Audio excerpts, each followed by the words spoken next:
Amy, over to you. Thank you. So I find myself on stage talking about creative before the genius that is ranking. So maybe we can just think about this as a warm-up act. As I kindly put, I work at Teads, so we're a global media platform. My team in the UK are a team of creative strategists and designers, and it's our job to make sure that our clients are making the best out of their assets when running across Teads. So I'm going to talk a little bit about creative challenges and opportunities in a mobile-first world.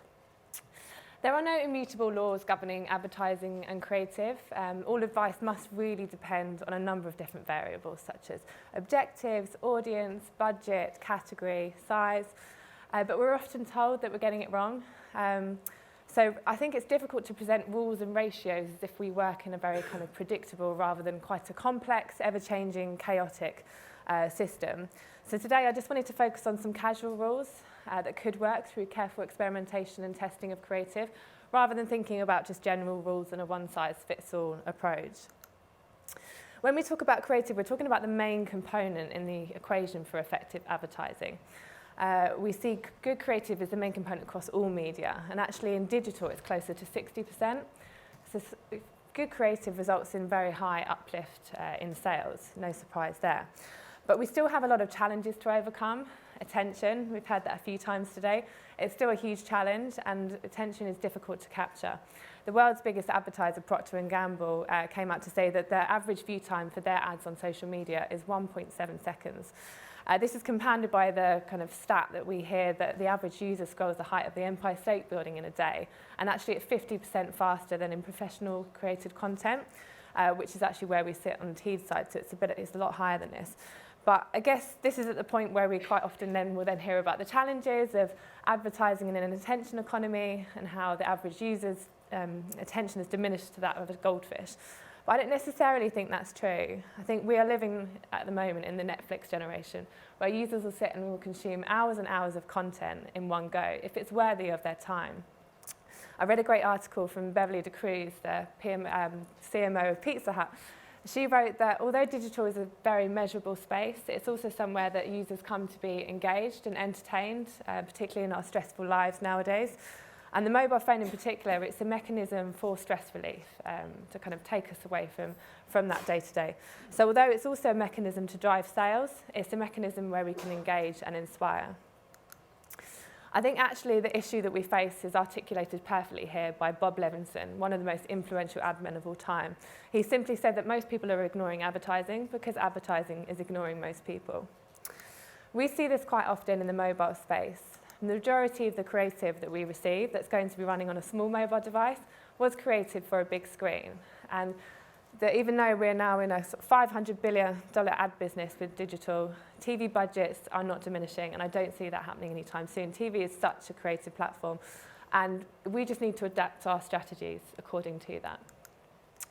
The reality is also that most mobile content and video is consumed with the sound off. This reflects, I think, how we are consuming content from a day-to-day basis. We're often on the move, and I don't think there's anything worse than your mobile phone making an uninvited noise when you're in a public place. So we are British after all. So here's an example of a beautiful TV creative. But without the sound, the audience is unable to immediately relate this creative to the advertiser. So all of the views and attention are immediately lost and are worthless to your business. But brands' assets can create immediate impact and relevance, even in a sound-off environment. And just by adding a very simple branded skin around the creative, we can immediately see a huge brand awareness increase. Sound off isn't necessarily a bad thing in terms of brand engagement and emotional awareness as well. In a study that we did of 250 videos on the Teads platform, sound off videos performed as well as those with sound on. But where the narrative is very key in videos, captions can present a very nice, elegant, clean way of bringing your brand objectives up front without actually distracting from the video creative itself. So what about display? There is still so much room for creativity in display, and it's kind of essential if we need to stand out and align nicely with what we're doing on video. We still see some ads out there that have no kind of, I guess, aesthetic contribution to the environment that they've found themselves in, and the notion of value exchange has all but been forgotten. We saw an area of this to innovate at Teads, and we wanted to start getting clients to think about how we can use the kind of mobile functionalities as a creative advantage. So thinking about leveraging the tactile nature of the device, so thinking about swipe, tap, drag, and how you can make something such a personal experience by allowing the user to play around with the creative on their mobile device. Another example here we have from Chanel, which teases the user and allows them to kind of scroll over with their finger, swipe, and reveal the collection that they're trying to promote behind the screen. Also, we often hear from clients, it's like, this is great, but we don't particularly have a huge amount of assets for every platform.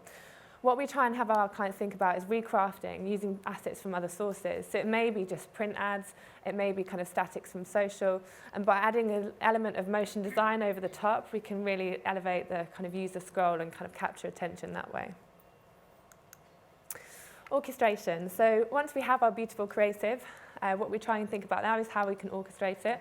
And again, this is a point at where creative may ignore, so advertising may ignore the user. We tend to be blind to the fact that a user consumes content based on which point of the day they are at. So we start to think about content weight. Marketing content pioneer Alexander Yakowicz made an interesting point that although we would love a 4-course meal every night, life doesn't really work like that. And we tend to consume based on time of day, what our activities are, and generally speaking, kind of on the move. So we like to think about creative and formats in the same way. So some examples here. You're on your morning commute, you might be ready for a lightweight snack. This can be a really nice creative hook. It's very low maintenance, it's very eye-catching, it doesn't demand too much of an appetite. It's lunchtime, you're ready for something a little bit more mid-weight content, you're at your desk, you're maybe on the move. So thinking about how we can create maybe more of a tactile experience and drive a little bit more for awareness and consideration and allowing the user to pick what kind of content they would like to see. And then it's evening time, so we may be on our commute home, it may be dinner time itself. So this is the opportunity to kind of really surface our longer video content. So we have brands such as Chanel that love to do this. They really believe in the power of their brand. So this is an opportunity for us to surface behind the scenes content, allow the user to actually watch full versions of videos. And this does actually work. And I think it's all about thinking about when the user will want to consume this.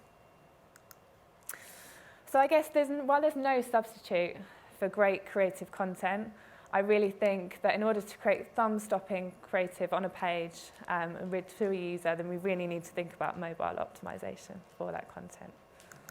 Thank you.